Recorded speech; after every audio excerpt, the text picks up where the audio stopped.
大家好，我是夏妈。今天要分享的早餐就是包的这些蒸饺，大葱猪肉馅的，就算是厨房小白也能做好，鲜嫩又多汁。先准备1斤猪肉末，我用的是这种梅头肉饺的，肥瘦相间。再就是3到4块钱的饺子皮，1小节这种大葱，先给它切成片，再剁碎，稍微剁碎一点以后，我们就可以把猪肉末还有我们切好的葱末混合在一起，搅匀就可以开始调味。1小勺食用盐，1点13香，再来1点白胡椒粉，4到5圈的这种薄盐生抽，再来1点老抽上个颜色，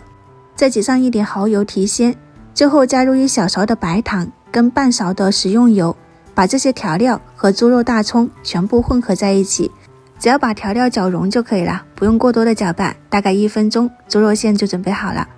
这个饺子皮它是有1点淀粉的，在周边要抹上1圈清水，这样粘合度才会高，不然容易开裂。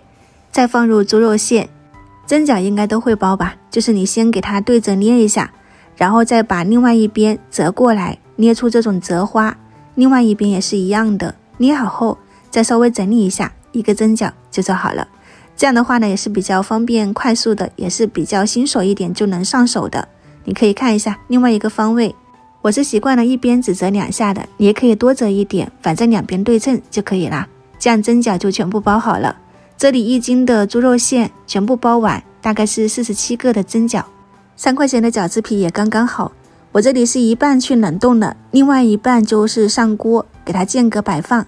上锅蒸的时候，我们要喷上1点清水，软化饺子皮，不然捏褶花的那个地方容易干硬，影响口感。水开再上锅，蒸上12到15分钟，这样香喷喷的大葱猪肉蒸饺就出锅啦。你看，每一个蒸饺都是圆鼓鼓的，外皮不会干硬，里面裹满了汤汁，闻着都香，吃起来就更香啦。明明绞馅的时候没有加水，也没有放皮冻，那么这个汤汁是怎么来的？第一部分就是我们用的是肥瘦相间的猪肉末，它一半油脂，一半就是瘦肉本身的水分，还有就是我们大葱的水分，再加上一些酱料的调配，形成了这种非常浓郁的汤汁，一口咬下去又香又爆汁，还可以搭配这种酸辣的蘸碟，